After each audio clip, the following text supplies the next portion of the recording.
The Apostle Paul is one of the few people from the ancient world who has the capacity through his writings to startle us, to excite us, to puzzle us, and to make us think, whatever he's talking about, this is really important. How much, though, do we know about Paul himself? The answer is quite a lot.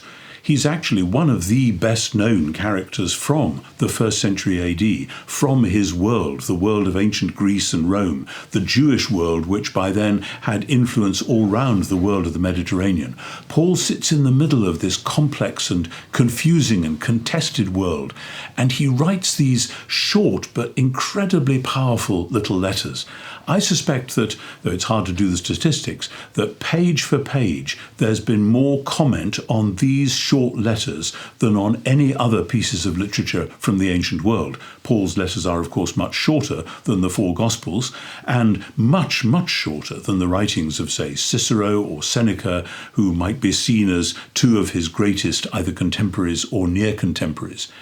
And I think he's one of the most exciting thinkers actually of any age. I cut my teeth on Plato and Aristotle when I was studying philosophy many years ago.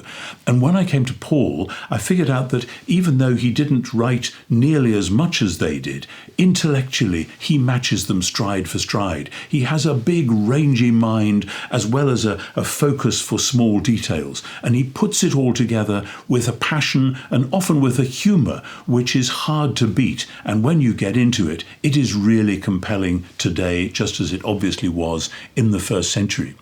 He is, in short, one of the major public intellectuals of the ancient world, which is why I often say to people, I think Paul should be studied not just in departments of religion or in seminaries or Bible colleges with that rather narrow focus, and certainly in my country and in Europe, a sense that, well, that religion stuff belongs over on the side away from real life.